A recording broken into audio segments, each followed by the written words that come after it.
Hi, I'm Lorna Kleidman, and this is part 2 of Snatch Basics. If you haven't seen part 1 yet, please review it because this series is going to build in each part. So, continuing our technique for the fundamentals of the snatch, when you bring the bell into the back swing, that's going to be about 7 o'clock. Think about it as going to about 7 o'clock in your back swing.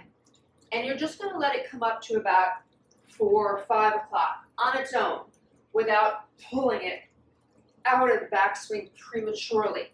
So just let it come forward on its own. Then, as the bell comes to about 4 o'clock, you're going to give a little lean back, deflecting away from the bell.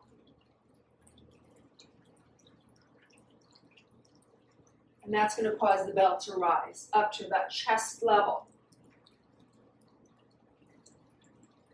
From that chest level, you're going to give an acceleration pull. So you're coming up here on its own, you're going to lean back, the bell's going to rise a little bit higher, and then to get it all the way up into the overhead fixation, you're going to give a little pull back with the shoulder blade of the bell hand, and a little forward with the free arm shoulder and perhaps the arm. And that's going to help to accelerate the bell up, and then you bend the elbow, slip the hand through. So again, let's go back to the swing, which is about 7 o'clock. Let's just come out on its own. Then after it comes out to about 4 o'clock, you're going to give a little lean back. The bell is higher now. And as we bring it to the overhead, you're going to give an acceleration pull. And slip the hand through by bending the elbow, slipping it through. Now some people don't actually bend the elbow too much after the acceleration pull. They just accelerate and bring the arm straight up. So sometimes you'll see lifters just doing this. It's like their elbow doesn't bend at all. And that's because they're using a tremendous amount of force from their legs and their trunk and their acceleration pull. But they don't need to do that punching of the elbow. But it's up to you. Okay? So when you catch the bell in the overhead position, you want to catch it on this diagonal here. So the palm is relaxed and the handle is in that diagonal, deep in the palm. Now, when you want to bring it down, you're going to think about letting the bell turn slightly so it's on the outside of your arm, the outside of your body. So you're going to slightly turn the arm and the trunk so the bell is outside. Then you're going to break the elbow, bend the elbow, and lean back. Those are the 3 movements for your drop. So it's a slight turn, lean back, and drop. Slight turn, lean back, and break the elbow. So here's what it looks like in real time. Okay, there's your next swing. So let's try that again. So don't spin the bell. You don't want to add velocity to it by spinning it around.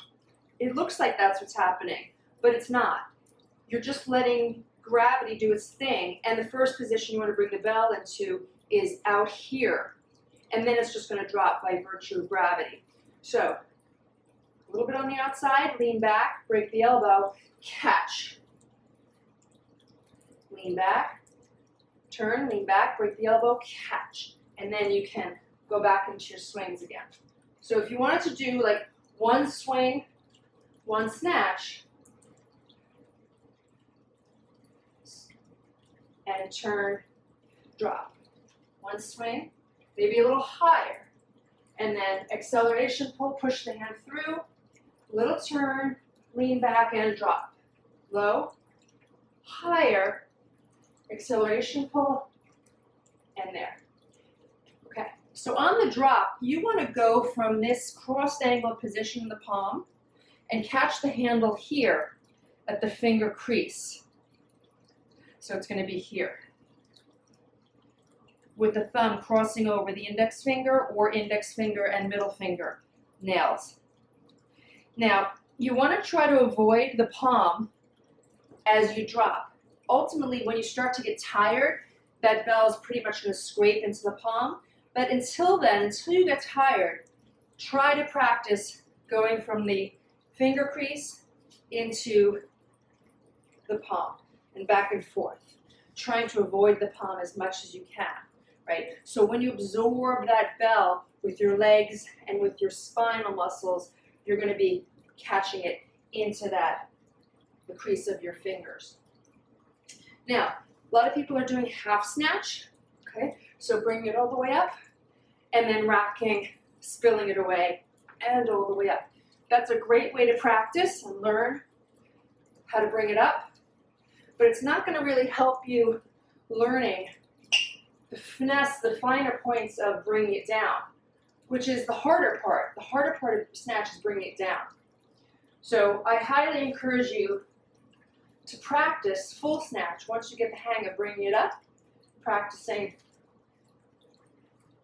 the full snatch. And depending on your arm, trunk, or leg length, you'll either lean back a lot or maybe not at all and just drop it more vertically and then flex over at the last second like you see some lifters do. It really depends on you and how your body wants to absorb the bell. Finally, a lot of people complain that the bell hits them in the wrist on the snatch, and it does in the beginning until you learn proper technique, hone the technique, it takes some practice, and learn the timing.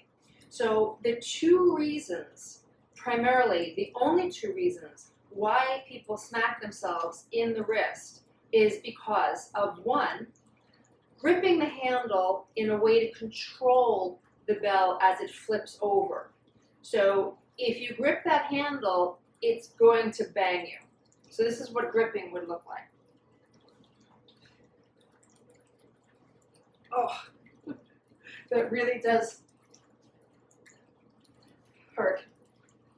So I'm trying to control that fixation by gripping it, and that's not going to work. It's going to hit you every time. So the second reason is slowing the bell down, again, in an attempt to control the bell into fixation. So slowing the momentum looks like this. Getting it up with the proper lean back, and then I'm going to slow it, and it's going to bang me every time. I'm not going to do that again. Okay, so what you want to do is redirect the momentum, not squeeze the handle and not slow it to control it, but redirect it. And how you redirect it is when you break the elbow and slip your hand through. Or if you keep your arm straight, you're just going to use it from your acceleration pull and slipping your hand through. So remember, it's redirection, not controlling into the fixation. See you next time.